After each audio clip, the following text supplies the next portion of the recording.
Welcome to the Business Buyer Diaries. My name is Nathan Platter. I'm a full-time employee, and I bought a business.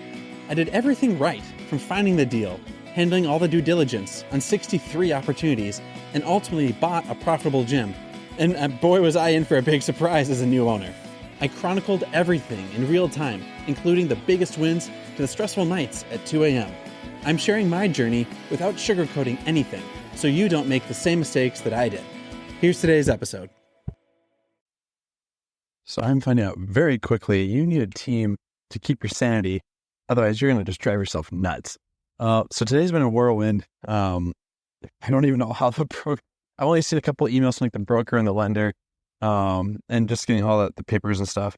But on the business side, I'm still working my day job. We don't even close the business yet. But yet, the managers need a card on file so they can order inventory. The bank got charged the royalty fees, but I don't have the revenue thing set up yet, so it dipped way lower than I thought it would. So I'm now trying to figure out how do I get the revenue and not just pay the expenses for the bank side of things. But in order to get access to that, we use a CRM called MindBody. They're just an industry-wide CRM thing and how they handle payment processing too.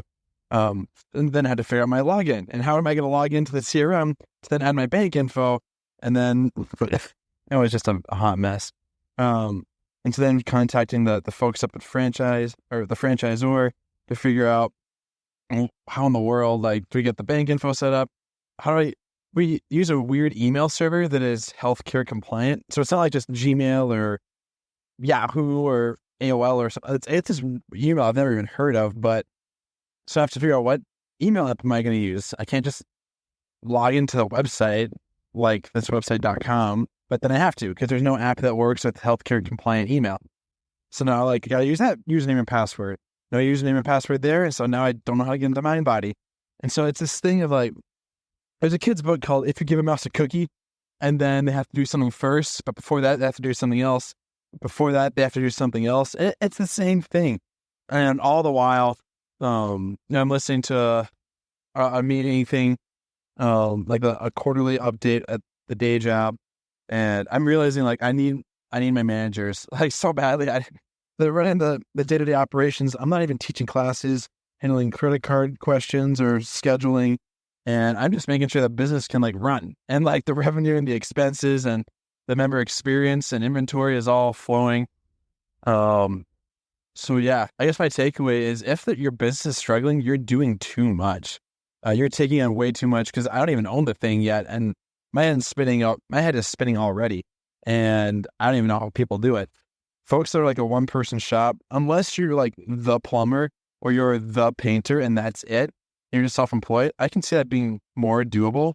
But if you have employees, any number of employees, you need to have someone to keep you organized, whether it's an admin assistant, an office manager, a business manager, or a chief marketing. I don't know, you need people to keep your sanity or you will, no wonder people work 80 hours a day. You're doing the job 40 hours a week, and you're also keeping the business 40 hours a week.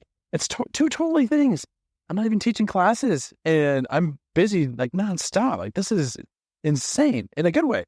I'm just amazed at how much goes on behind the scenes to keep the doors open for a retail joint. So yeah, if you're a business owner and you're overworked or you don't have time, you need a business manager or an assistant. If you can't afford one in the U.S., find someone international. Someone that knows English, someone that's been vetted and compliant. That's $5 an hour. Do something, my goodness. Because you will run yourself dry.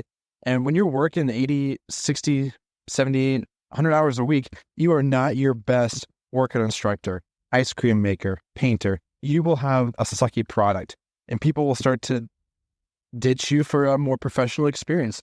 People don't want Walmart products. They end up at Walmart most of the time. And Walmart's a cool company that do a lot of good stuff, but there's a reason why it's called bottom shelf pricing or Walmart pricing or whatever. It's usually because it's your last result.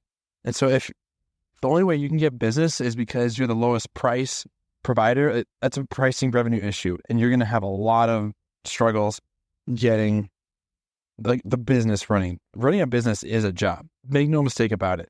That alone is a job. You need to you need to have the revenue. I don't know how. I'm not that good yet, but you need to have the revenue to support having people to keep the business going, not just the delivery of the business. What I mean by that, keeping the business afloat is like the club manager. Delivering the business, that's going to be like your head of instructing, your head personal trainer, or the person that does the thing that people pay you for. There's the people that keep everything organized, and there's the people that do the thing that they're paying you for. And those cannot be the same person. If it is, you're going to wash out, or you have no clients, and it's more of a hobby lifestyle business than it is like an operating system business. So I'm realizing more and more, if I do one thing one time, make it a system and automate it or delegate it. There's no other way to do it. I'm learning that really quick and haven't even bought the business yet. So that's the learning from today. Just had to vent because the past 4 hours have flown by, and you're my audience, and no one is going to shout at me or stop me from speaking what I'm learning on the go. So we're clear to close. We're happening today at 3 to 5 p.m. We're going to be dropping off the closing gifts, bringing the kids to the whole thing because life happened and they're coming with. It wasn't by choice, but by provision. That's the way it's going to be. So I'm going to keep plugging away. Got a few more hours of work to do. Then we're heading on over. We're going to sign papers and ink the deal. It's rock and roll. This has been another episode of the Business Buyer Diaries. Subscribe so you don't miss the next episode. I hope you're realizing that business ownership is no cakewalk. Check the podcast notes for a link to the DIY Due Diligence program, the complete list of show sponsors, and for media inquiries. Music written and composed by Wes Schrock. I'm your host, Nathan Platter. Join me again on the next one.